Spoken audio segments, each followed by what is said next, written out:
La fumée blanche finira bien par sortir, un jour. Sébastien Lecornu a beau avoir largement pulvérisé le record de Michel Barnier pour nommer ses ministres, le dénouement approche. Son prédécesseur avait attendu 16 jours pour annoncer son équipe contre désormais 23 jours pour le nouveau locataire de Matignon. C'est très long, c'est épuisant nerveusement, reconnaît un conseiller ministériel, impatient de savoir si le ministre pour lequel il travaille va finalement être reconduit une fois les derniers arbitrages rendus. Un gouvernement très probablement ce week-end. L'horloge tourne. Le Premier ministre doit prononcer en début de semaine prochaine sa déclaration de politique générale pour laquelle il a besoin d'avoir un casting gouvernemental à ses côtés sur les bancs de l'hémicycle. Sébastien Lecornu doit également présenter le budget de la sécurité sociale et de l'État devant le Conseil des ministres avant le 7 octobre, jour où le chef du gouvernement le déposera à l'Assemblée. Bref, l'annonce de sa nouvelle équipe est imminente. Encore faut-il qu'Emmanuel Macron soit présent. La Constitution précise en effet que c'est bien le président qui nomme les ministres, sur proposition du Premier ministre.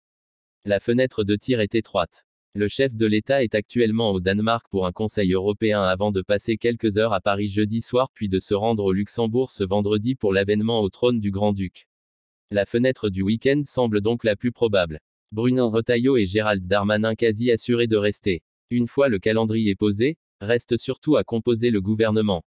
Sauf énorme surprise, plusieurs poids lourds sont assurés de rester, à commencer par Gérald Darmanin qui a publiquement indiqué son souhait de rester garde des Sceaux. Même chose pour le ministre de l'Intérieur Bruno Retailleau. Le locataire de la place Beauvau a beau avoir expliqué sur BFM TV que son maintien n'était pas automatique, pas grand monde ne croit à son départ. Vous le voyez partir maintenant et emmener avec lui hors du gouvernement ses collègues. Bien sûr que non. Il a plaidé pour le maintien de François Bayrou, ce n'est pas pour ne plus être ministre 3 semaines plus tard, avance un député macroniste.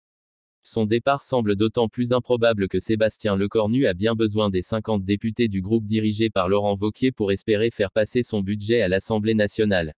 Le chef de la diplomatie française Jean-Noël Barrot a également toutes les chances de rester dans un contexte international particulièrement compliqué.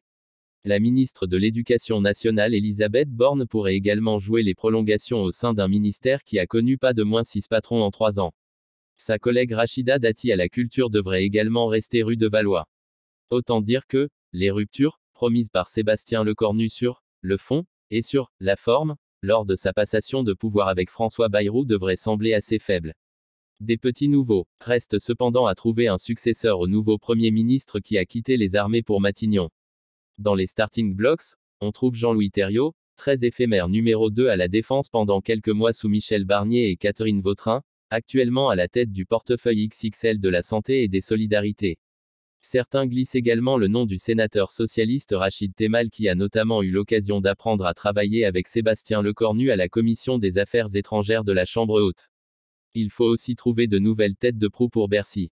C'est bien le budget concocté par le ministre de l'économie Éric Bompard et sa collègue au budget Amélie de Montchalin qui a provoqué la chute de François Bayrou début septembre. Si à la fin, on a un budget et un gouvernement qui tient.